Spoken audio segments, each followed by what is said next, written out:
আসসালামু আলাইকুম। আমরা এখন চলে আসছি নীলাদ্রি লেকে। নীলাদ্রি লেকের পাশেই অবস্থিত মেঘালয়ের অনেক বড় বড় পাহাড়। আর এখন উঠতেছি আমরা যে পাহাড়ের উপরে, এটা হচ্ছে নীলাদ্রির পাহাড়। তো এখান থেকে আমরা যদি মেঘালয়ের পাহাড়ের দিকে একটু তাকাই তাহলে খুবই চমৎকার দেখা যায়। দেখেন এই পাশ থেকে দেখা যাচ্ছে যে মেঘালয়ের যে পাহাড় আছে সেই পাহাড়ের ওইখান থেকে অনেকগুলা লোক মাথায় কয়লা করে নিয়ে আসতেছে, অর্থাৎ ইনাদের অনেক কাহিনী আছে।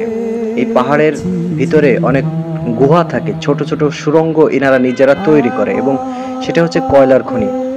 ওইখান থেকে বিএসএফ এর চোখ ফাঁকি দিয়ে কিন্তু অনেকেই এখান থেকে কয়লা সংগ্রহ করে তাদের জীবন জীবিকা নির্বাহ করে থাকে। আর এগুলো হচ্ছে পাথর, হ্যাঁ পাথর দেখা যাচ্ছে। তো নীলাদ্রি লেকের পাশে যে পাহাড়টা অবস্থিত, এখানে যে গাছ তিনটা খুবই চমৎকার দেখায়। এখন যদিও পাতা নাই, কিন্তু অনেক পাতা থাকে, সবুজে অরণ্য থাকে। চারিদিকে বেশ পরিবেশটা খুব সুন্দর, চমৎকার। আপনি যদি এখানে আসেন তাহলে আপনার চোখটা জুড়ায় যাবে একদম, ঠিক আছে। আর এই পাহাড়ের চারদিকটা আপনি যদি ঘুরে ঘুরে দেখেন যে একদিক থেকে দেখতে পাবেন হাওর এবং অন্যদিকে দেখতে পারবেন উঁচু উঁচু পাহাড়। তো এই দৃশ্য দেখতে গেলে কিন্তু অবশ্যই আপনাকে আসতে হবে সুনামগঞ্জ জেলার তাহিরপুর উপজেলায় অবস্থিত এই নীলাদ্রি লেক।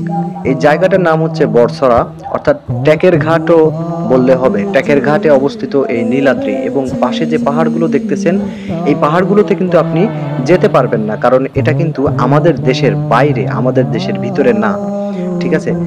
এবং চারদিকটা যদি আপনি ঘুরে ঘুরে দেখেন তাহলে অনেক কিছু এখান থেকে আপনি দেখতে পারবেন, শিখতে পারবেন, বুঝতে পারবেন। এবং চারিদিকে এই যে পানি পানি দেখা যাচ্ছে সবকিছুই কিন্তু আপনার বর্ষাকালে ডুবে যায়। এবং এই যে হাওরটা, এই হাওরটা একদমই নীল পানি দিয়ে নীল পানির, এই পানি একদমই স্বচ্ছ এবং এই পানি খুবই মিষ্টি সুপেয়।